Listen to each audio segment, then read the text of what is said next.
Dear students, हमने last lectures में direct and indirect taxes के मेरिट्स एंड डीमेरिट्स पढ़े। अब हम एक कंपैरेटिव स्टडी करते हैं, विच इज़ बेटर, डायरेक्ट और इनडायरेक्ट टैक्स दोनों में से कौन से which should be employed in a country. तो हम देखते हैं कि आर दे कॉम्प्लीमेंट्री और competitive to each other. Direct taxes और इनडायरेक्ट टैक्स खाली देश में डायरेक्ट टैक्सेस ही लगाने चाहिए या इनडायरेक्ट टैक्सेस भी, कि इसको देखने के लिए जैसा कि professor Gladstone observes, direct and indirect taxes are like two attractive sisters between whom he was perfectly impartial without one being superior to other. उनका कहना है कि ये दो सिस्टर्स की तरह हैं जो कि जिनमें चॉइस करना, जिनमें कौन सुपीरियर है ये बताना मुश्किल है। प्रोफेसर डी मैक्रो भी ऑब्जर्व करते हैं that the coordinated action of direct and indirect taxes make possible a more elastic test system capable of bringing about a more delicate and precise distribution of taxes. So हम देखते हैं कि इस comparative study को और detail analysis करते हैं और फिर किसी नतीजे पे पहुंचेंगे। हमने कंपैरेटिव एनालिसिस के लिए 5 एस्पेक्ट्स इनको देखते हैं: resource allocation, administrative aspect, distributive aspect, stabilization aspect and economic growth aspect. Let's discuss one by one. सबसे पहले लेते हैं allocative efficiency. Direct taxes are less harmful than indirect taxes. कैसे? इस एलोकेटिव एफिशिएंसी को हम देखेंगे कैसे। It simply means that if a given amount of money is to be collected through taxes, the burden और sacrifice involve would be greater in case of indirect taxes than direct taxes. कैसे? Because the indirect taxes place consumers in a worse position than direct taxes. This can be proved by this diagram. We can see that on x-axis हमने income को लिया है, y-axis पे x axis पे commodity ली है, y axis पे income. Our consumer is on equilibrium Q1 पर, because this price line is this ICQ is indifference curve is tangent to this price line, और हमारा जो कंज्यूमर है वो Q1 पर एट इक्विलिब्रियम में, और ही is buying this much of commodity x. तो ये हमारी प्री टेक्स्ट बजट लाइन है उसकी। नाउ सपोज कि उस पर प्री टैक्स इक्विलिब्रियम है। नाउ सपोज कि उसकी कमोडिटी टैक्स लगा दिया जाता है, and just because of commodity tax उसकी जो बजट लाइन है वो यहाँ से यहाँ शिफ्ट हो जाती है और वो Q2 पर इक्विलिब्रियम में आ जाता है। As you all know, indirect tax है तो वो it is passed on to the consumer, तो वो Q2 पे आ जाता है। उसका न्यू इक्विलिब्रियम जो है, पोस्ट टैक्स जो इक्विलिब्रियम है वो फुल अमाउंट ऑफ टैक्स से चेंज हो जाता है, because he only has to pay the tax. हम ये जान चुके हैं कि इनडायरेक्ट टैक्सेस हमेशा pass on to the consumer. जो कंज्यूमर कमोडिटी एक्स का यहाँ इतना बाय कर रहा था, now he is buying this much amount, इतना लॉस हुआ उसको just because of the increase in the taxes, कि अब instead of buying this much ही will be buying this much only. Now suppose वो लोअर कंज्यूम यहाँ से lower consumer equilibrium पर भी आ गया, लोअर ICQ पर। नाउ सपोज अगर ये तो हमने देखा just because of indirect tax, ये this is the vertical distance between the two price line, यही अमाउंट ऑफ टैक्स है, उससे उसे इतना कंज्यूमर वेलफेयर का लॉस हो रहा है। लेकिन नाउ सपोज उसको डायरेक्ट टैक्स लगा दिया जाता है। डायरेक्ट टैक्स मीन्स उसकी इनकम पर ही टैक्स लग जाता है, तो उसकी प्राइस लाइन जो ये पहली प्राइस लाइन थी, it will shift to P1P। यहाँ पर शिफ्ट हो जाती है because this much income tax he has to pay this much income tax, तो वो P1P पर आ जाता है और नया इक्विलिब्रियम उसका Q3 पर सेट होता है। Now he is buying this much of commodity X due to direct tax, तो वो इतना बाय कर रहा है, और due to indirect tax he is buying this much only.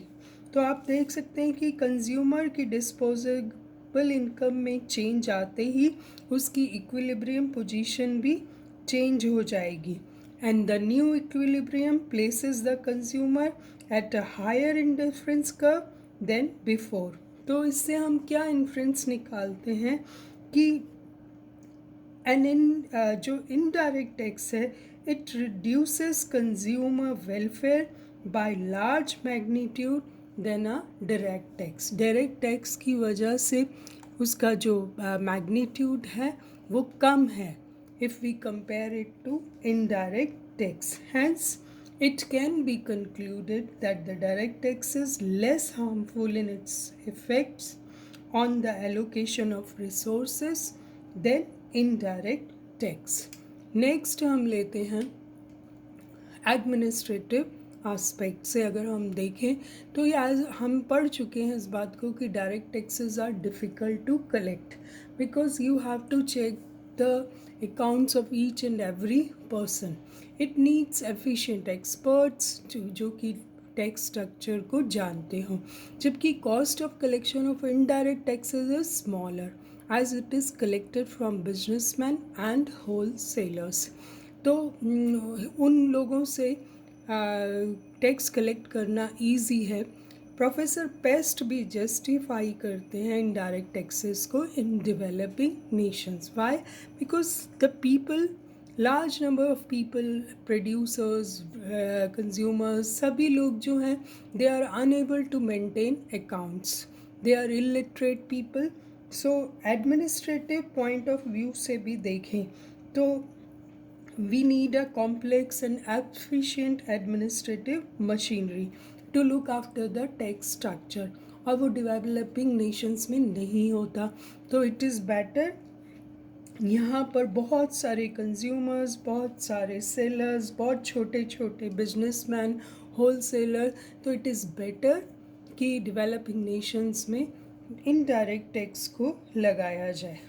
तो ये आर्ग्यूमेंट इनडायरेक्ट टैक्सेस की फेवर में जाता है।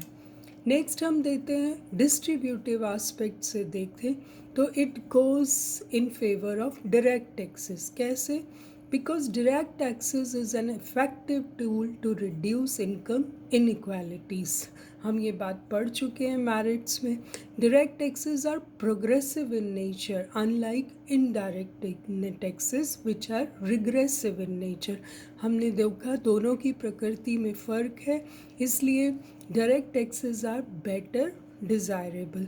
बट दीज डेज हमने ये भी देखा कि इनडायरेक्ट टैक्सेस भी एक टूल की तरह इस्तेमाल किए जा रहे हैं by imposing heavy taxes on luxury items. जैसा कि हम पढ़ चुके हैं कि अगर आपको बेटर वो करना है इनडायरेक्ट टैक्सेस को, तो लग्जरी पर लगाना चाहिए ताकि रिच पीपल पे मोर टैक्सेस, या उस कॉन्स्पिक्यूअस कंजम्पशन को रोकने के लिए भी indirect taxes are a better tool. यहाँ मैं आपको एक बात बताना चाहूँगी कि professor Kaldor of Cambridge university, he visited India in 1956 or he was invited by the government of India, और उन्होंने जो उनको बुलाया गया था कि इंडियन टैक्स सिस्टम में कुछ सजेशंस दीजिए, तो उन्होंने भी उस टाइम यही कहा था कि marginal rate of income tax should be reduced. Income tax को रिड्यूस करके एक्सपेंडिचर टैक्स को लगाना चाहिए ताकि लोग फालतू के खर्चे ना करें और सेविंग्स करें, because in a developing nation you need a lot of savings from house hold. और उसके लिए ये ज़रूरी है कि कॉन्स्पिक्यूअस कंजम्पशन जो है वो लोगों का रोका जाए। तो people who have money should not spend, so उनका जो सेविंग में ज़्यादा कंट्रीब्यूशन होना चाहिए। तो this was also suggested by professor Kaldor in 1956 when he came to India. Next aspect हम लेते हैं स्टेबलाइजेशन एस्पेक्ट।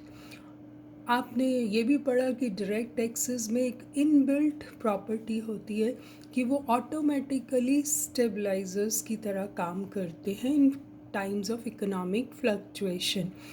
जब जीएनपी इंक्रीज होती है, राइजिंग ट्रेंड पर होती है, means people have more income, so more tax is collected. और कि बिकॉज रिसेशन में it declines respectively. You know, आपने मल्टीप्लायर के बारे में पढ़ा है कि मल्टीप्लायर काम करता है and because of that there is automatic increase and decrease in direct taxes, जबकि indirect taxes के केस में they do not possess such built-in flexibility. Consumption tends to rise or fall less than proportionately than income. ये हम macro economics में बहुत अच्छे से पढ़ चुके हैं कि कंजम्पशन राइज और फॉल इनकम से, इनकम जल्दी राइज एंड फॉल करती है, जबकि कंजम्पशन लैग बिहाइंड है इनकम के। बहुत जल्दी से हम कंजम्पशन को कम नहीं कर पाते अकॉर्डिंग टू आवर इनकम। तो ये चीज़ हमने मैक्रो इकोनॉमिक्स में डिटेल में पढ़ी है। So this also goes in favor of direct taxes. This argument also goes in favor of direct taxes.